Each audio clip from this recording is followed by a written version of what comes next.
I'm Brigham Larson with Brigham Larson Pianos progress update on the turn of the century George Bent upright that we're rebuilding. This piano, the soundboard and bridges were in pretty desperate condition, and the other components were as well, but this is probably the most needed. So what we're doing here, you can see these severe cracks, lots of them too. We've got big cracks in that soundboard. And I've noticed that when I do videos like this, unfortunately the boom doesn't quite come through, and you can see, or hopefully you can hear that it still doesn't. So when I pound on the soundboard, we should hear a nice boom, and I don't think we're hearing that yet, but we will when everything is all pulled back together. Okay, that's a little better. Notice that boom doesn't really come through the microphone very well. Let's try it. As we're getting things kind of pieced together. So what's going on there is you want the wood under compression. It's kind of like a drum. If you can imagine a drum, you've got a cylinder.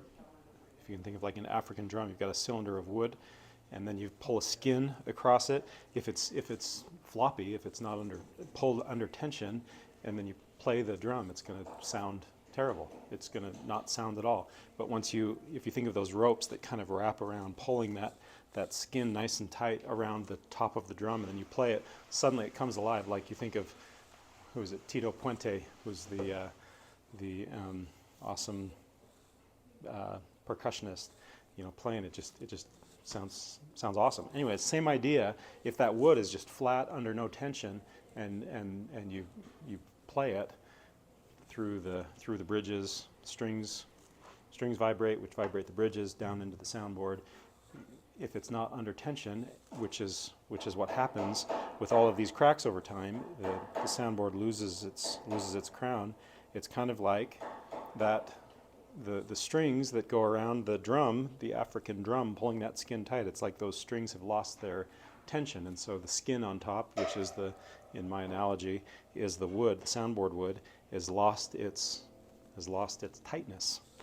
So what we do is first we restore, putting shims in those cracks, and then we're gonna, first let me back up a little bit to explain.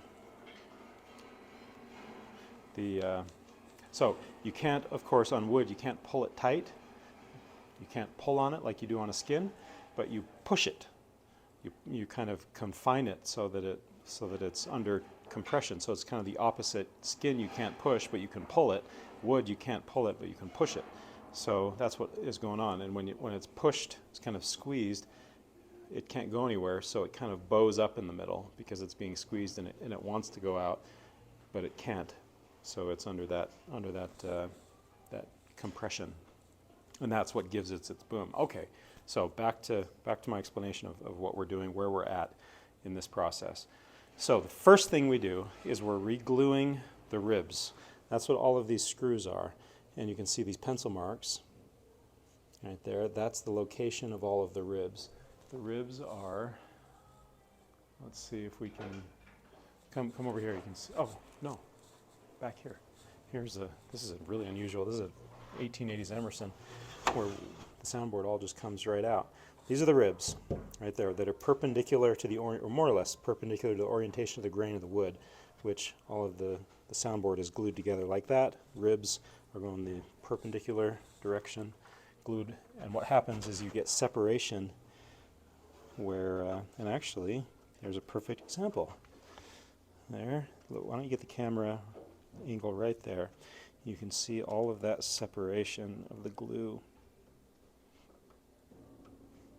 As I push on it, you can see lots of separation.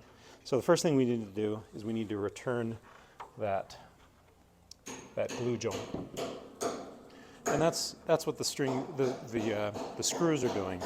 So we use a syringe and inject glue in there, and then screw it together so the screw passes freely through the soundboard, but then it bites into the rib, so that when the glue's in there, as we tighten it, it just sucks it together. The glue dries, and then we take out the screws and put in dowels so that it's all wood again. That's the first thing we do. And we go through with a fine-tooth comb looking for any kind of separation of the ribs in the soundboard. And that causes a buzz, and it causes a lack of vibration, lots of issues. Anyway, then what we do is we put tension from underneath on the soundboard to kind of return that crown, put that wood under compression tension again. We do that with a spreading clamp, or a couple of them in different places. Put that in there, then rat out all of these cracks. Put in wood that's a V shape, kind of like a keystone in an archway. The way the keystone is a V shape. So the wood, the profile of the wood all the way along the crack is that V shape. So when we put it in there with the clamp under, and then it glues, take the clamp out, then it wants to fall, but it can't because that V shape profile shim is not letting it. So it retains its crown, and it's amazing. It's actually incredible how much the wood just kind of comes alive when that's done. So this piano is going to be much better. And I'll just brush over this real quick in the action, since we're probably going a little bit long on this video. We've got template there of the exact locations of the bridge pin holes. We've done that with this Mylar. So what we're going to do is we'll cut that off. You can see all of these cracks all along there. So we'll cut that down, and somebody put these screws in. That's not a factory thing, so we'll get rid of that. Cut that down, put on new wood, duplicate it, and we've got the new bridge cap there. And then this is the apron that hangs over. Obviously that has long since cracked. These are very old cracks, so we'll glue that all back together, get that nice and tight, and that will go on like that. Okay, now let's check out the action. It's right over here.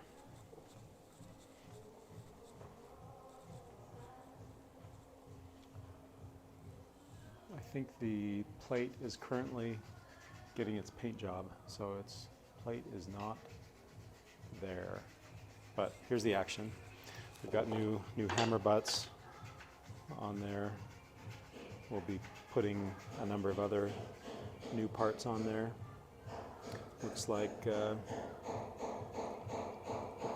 some of these damper flanges have been replaced at one point, but there was plastic used in that replacement.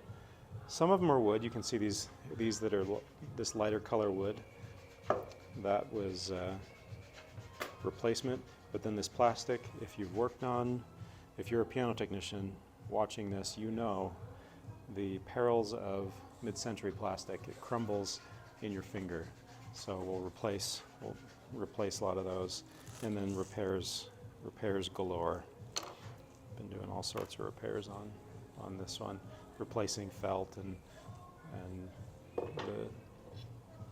the let off felt, rest-rail felt. We'll be putting on new dampers, new hammers, new shanks, all of that. So there's the George Bent update.